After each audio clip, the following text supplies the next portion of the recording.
We are watching the slow, inevitable death of the password happen right in front of us. And what's rising up to take its place? Well, it's something way more personal. It's a new kind of digital identity born directly from our own bodies. Just picture this for a second. You pick up your phone, glance at the screen, and boom, you're in. You open your bank app, approve a payment, log into your work computer, all of it without a single code, not one number, and definitely no more of those "I forgot my password" clicks.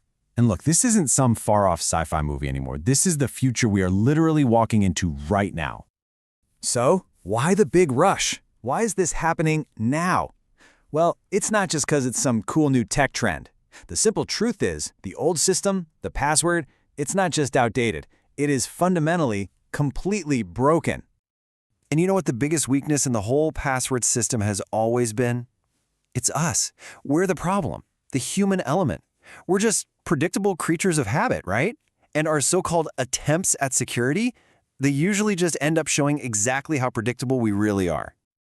Come on, be honest. Do any of these look a little too familiar? Password 123, your pet's name, your birthday, and oh yeah, the all-time classic, using that one single, super easy to remember password for absolutely everything. Let's face it, that's not a key. That's a welcome mat, inviting everyone in. What we're looking at here is a full-blown technological arms race.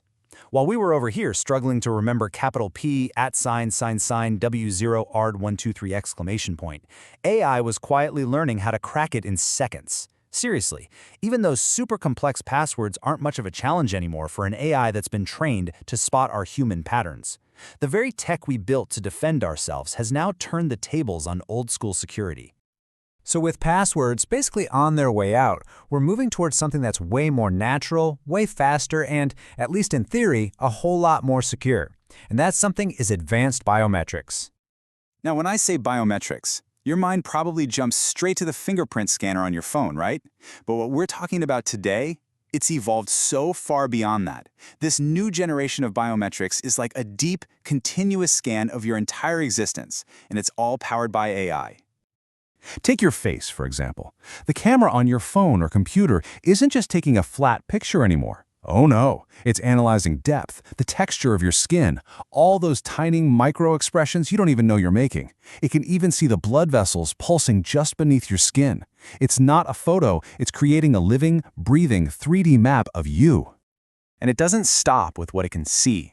It's also about what it can hear. These advanced systems don't just recognize your voice. They analyze its unique timbre, your emotional patterns, and these super subtle oscillations that change if you're tired or stressed or even getting sick. That's stuff a human impersonator could never, ever replicate. Okay, but this is where it gets really wild. We're moving to the next level, behavioral biometrics. We're talking about systems that can recognize you just by the way you walk, your gait. That's as unique as your fingerprint. They can analyze your typing speed, the specific way you hold your phone, even the pressure of your touch on the screen. The crazy part? You're being authenticated constantly, in the background, without even realizing it's happening. So here's the big takeaway, the thing you really need to get. The AI isn't just matching a static photo of you. It's learning you, your patterns, your habits, your rhythms. That's how it can tell a sophisticated deepfake from the real you. It spots these tiny little variations that our own eyes would totally miss. Your body, your every move, becomes this living, pulsating authentication code. Okay, so whenever you have a revolution this big, you know what comes next, right? A race to control it. And right now, the world's biggest tech companies are locked in this silent, super high-stakes battle to own the next global standard. And we're not talking about a new file format or charger. We're talking about the standard of identity itself. And trust me, every single one of the big players is placing a massive bet. You've got Apple trying to perfectly fuse their hardware with your biometrics and their own perfect little ecosystem. Then there's Google on a mission to completely abolish the password with their passkeys. Microsoft is trying to turn Windows into this super advanced recognition platform. Amazon, they want you paying for groceries just by scanning your palm. And Meta's looking at recognizing you just by how you move your hands in AR. The end game for all of them? They each want to be the company you go through just to exist in the digital world. All right, so this all sounds incredibly convenient, maybe even cool, but this is where we have to talk about the dark side. Because for all the amazing convenience and security, this whole technology has one massive critical flaw. And it all boils down to this one simple, terrifying question. If your password gets leaked, okay, you just change it. It's annoying, but you move on. But what happens if your biometric data leaks? Your fingerprint, your iris scan, your face. If that gets stolen, what do you do then? You can't exactly change your face, can you? I mean, the difference here is just stark. A leaked password compromises an account. A leaked biometric scan compromises your permanent, unchangeable identity. There's no reset button for your face. There's no forgot my fingerprint link. And these are the exact conversations that are happening right now behind closed doors in security and privacy meetings all over the world. Because this data is permanent, criminals are already getting really good at using advanced deepfakes to try and fool these systems. And just think, what happens if a simple glitch or a hack blocks your biometric ID? Suddenly, you could be locked out of your entire digital life. It really brings up a profound question. When our own biology becomes our password, where does the line between our identity and our data even exist anymore?